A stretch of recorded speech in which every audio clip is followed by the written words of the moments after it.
Hi, Jace here for Scucci Honda. I'm inside a brand new 2021 Civic.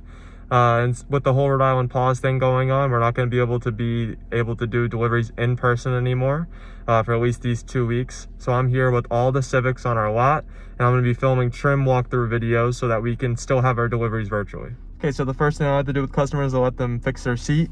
So you have this little pump right here that can pump your seat up or down. Then you have this little latch right here. It moves the back of your seat forward and back. And once all that's comfortable, you can then come down here. There's a little bar that you can grab to move your seat either forward or back. And then after your seat's fixed, you can come to the window controller. You have your left and right window controller. So if I flick it to the left at this point, you can use the D-pad here to control the mirror. And if I flick it to the right, I can then use the D-pad to control that one. Okay, so here you have the buttons on the left-hand side. The top left one being your Collision Mitigation Braking System, or your CMBS. So that's like if someone stops short in front of you and you can't react to brake, then the car will automatically brake itself for you. Here you have your road departure mitigation, and you can tell the way it's on or off by this little green LED if you push the button in. So what road departure mitigation does is that if you ever start veering off the road, then it'll vibrate the steering wheel. So like if you fell asleep at the wheel or anything like that. And it also gives you an alert in the instrument panel there, saying that you need to get back into the center of the lane. And then the top right one is your vehicle stability assist. So that's like if you start hydroplaning, if you're driving over black ice or anything like that, that will automatically turn on, and it's a braking mechanism to help you regain traction. Okay, so here on the left side of the steering wheel, you have your headlight controller. So most people just put their headlights to auto and then they never touch them again. When you put your headlights to auto, that means whenever it gets dark out, there's sensors in your lights that will automatically turn them on when it detects that it's dark out. And your automatic headlight off timer is set to 15 seconds. So whenever you turn your car off, your headlights will only run for 15 seconds and then they'll automatically shut off. And then here on the left side of the steering wheel, you have all the hands-free calling buttons. So if someone calls you, once you get your phone paired, you'll be able to answer calls. You'll be able to decline calls and hang up calls. And then the voice talk button puts you into Honda's voice command prompt system. So it'll pop up there. So you'll be able to call someone hands-free. But with the Civic LX, it's a little bit different. You're gonna have to voice tag the people that you wanna be able to speed dial. So once we get your phone paired, I'll show you how to go into your speed dial list and voice tag them, just so that you can then say, call the contact name that you voice tagged. And then this button with the 3 squares, if you tap this button, it puts you into the home screen of the instrument panel. So once I tap that, you'll see this screen. And then at this point, if you want to scroll through the apps left and right, you can use the D-pad here left and right. So the first app that you see right there, if you click the enter button on it, it'll bring you into it. So if I click enter, so this is like your trip computer screen. It shows you the range, the average fuel miles per gallon, and then it shows you the total mileage of the car at the bottom. And then if I press the buttons with the 3 squares, I like to refer to this button as the home button because it kind of brings you to the home screen. And then if I scroll to the right for the little wrench and I click enter on it. So this is your car's maintenance, it's your oil life. Whenever your oil life hits 15%, a little wrench will pop up on the dash somewhere indicating that you're due for an oil change. And if I hit the home button again, this is where you can access your vehicle settings. So if I click enter on the little gear and I click enter on vehicle settings, and then if I scroll down to door setup, from there you can access things such as your automatic door lock and unlock. And then if you scroll all the way down, there's an exit prompt, and if you hit exit, it'll bring you out. And then if you go back up to your driver assist system setup, then that is all your Honda sensing settings that we're going to be going over on your personalized settings worksheet. So if you ever want to change any of these settings, so let's say you had the adaptive cruise control forward vehicle detect beep on, and it gets a little annoying, then you can go into the vehicle detect beep and turn it off instead of on, or whatever you want to change. And then if I go all the way down to exit, and then if I hit the home button, it brings me out of it. Okay, so here you have the plus and minus for the radio. So if I tap the plus button, you'll see the volume go up. And if I press the volume down button, you'll see the volume go down. And then at this point, if we were on a preset, so let's say we're on channel 1, which is 87.9. Let's say that you wanted to change to channel 2. Then you can, instead of hitting channel 2, you can then come over here and use the left and right arrow. So if I tap the right arrow, then it's going to change to the second channel preset as you see the number there. All right, so on the right side of the steering wheel, you have your Honda sensing, so your adaptive cruise control and your lane keeping assist. And the way that you turn it on and off is through the main button here. So if I tap this main button, you'll see the green lettering pop up in the dash right there. So now that the adaptive cruise control and the lane keeping assist are on, they're on, but they're in a standby mode. So the way that you really activate them is that you have to hit the lane button. So once I hit the lane button, it brings up a set of lanes. And can you see how the lanes aren't filled in the middle? Well, once you start driving from 45 to 90 miles an hour, those lanes will fill in white, which then indicates to you that you can now hit the set button to set an adaptive cruise control speed. And then this button is the low speed follow distance button. So if I tap this button, it's going to bring up a set of bars in the lanes there. And what the bars mean is, let's say that you set an adaptive cruise control speed for 50 miles an hour. At that point, you can then control the distance that's automatically left between you and the car in front of you.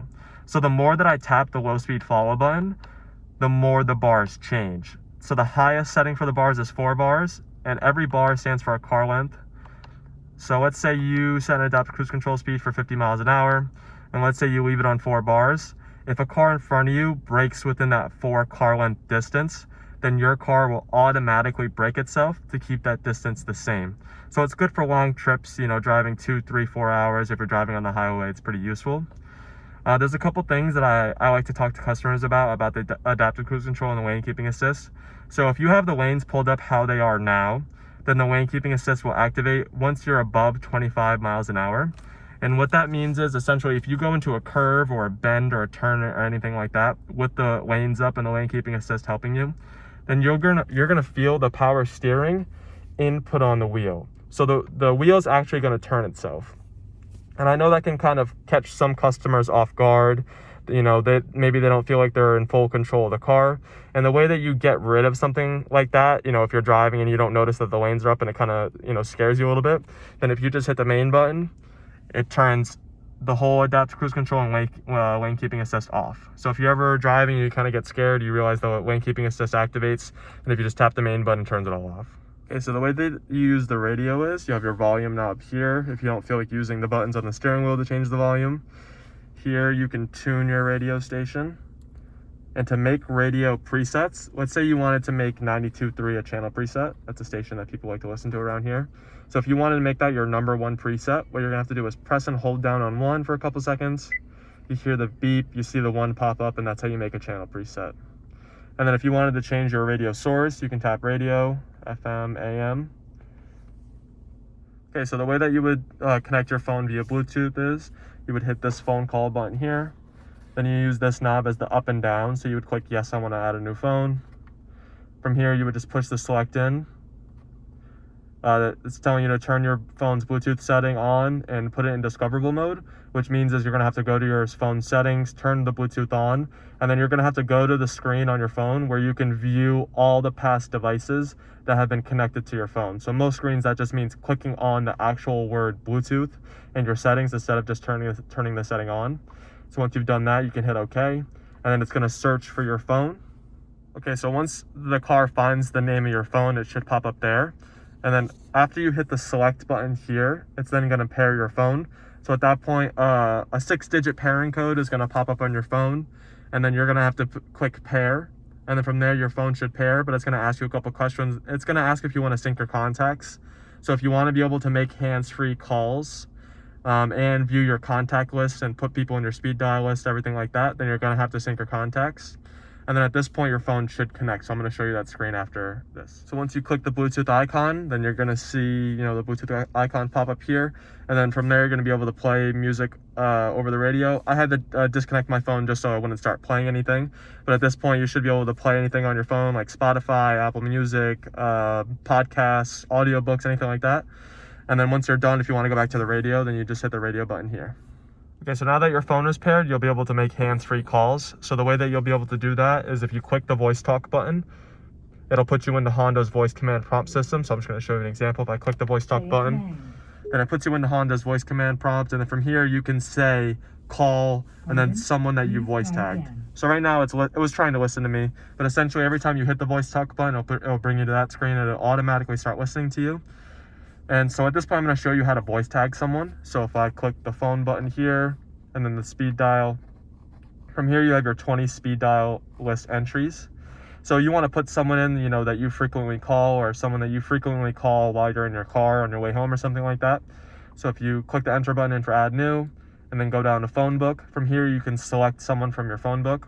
So if let's say I go to A, you know, my friend Alex Flynn, if I wanted to voice tag him, I would click on his name, click on his number, and then from this point, if I go down to yes, then what's gonna happen is the system is gonna then prompt you to hit the voice talk button and say the contact's name exactly how it is in your contacts. So if I hit yes, I'm just gonna show you an example of how to do it. As soon as I hit this button, the system's gonna begin to talk to you, but you can skip over it by just hitting the voice talk button and saying the name. So if I click yes, press the talk button and activate. So I'm just gonna interrupt her and then say my contact's name. Alex Flynn. Press the talk button. And then you have to do it one more time. Alex Flynn. Alex Flynn. Stored. So there you go. That's how you voice tag someone. And then you can do the same for the rest of the, 19 contacts. And then from this point, the next time that you hit the voice talk button, I could then say, call Alex Flynn or whoever that you ended up voice tagging.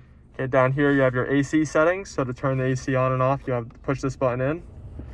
To change the fan speed, you can use this knob here. Here you control the temperature, left and right changes it. Here if you want air to recirculate within the cabin, or if you want fresh air to come in, you have your front defrosters and your rear defrosters. And then here you have the mode. So if you tap this a couple times, you can see all the mode it cycles through. And then here you have your AC on off. Okay, here you have your shifter and the buttons near the shifter. So the brake hold button, if you tap the brake hold, it's gonna tell you that you need to have your seatbelt on and you have to be in drive. But what the brake hold button does is that if you're ever in like Boston or Providence traffic, like constant bumper to bumper traffic, then once you're in drive and you have your seatbelt on, you can tap the brake hold and then from there it's activated. And what that means is you can then brake to a stop, take your foot off the brake, and the car will automatically not roll. So you can relieve your knee and your leg of the constant stop and go that is Boston or Providence traffic. Here you have your parking brake. So if you have your foot on the brake, what I just did, and then if you pull up on it, it activates the parking brake. And if you keep your foot on the brake, which mine is, and you push down, it deactivates the parking brake.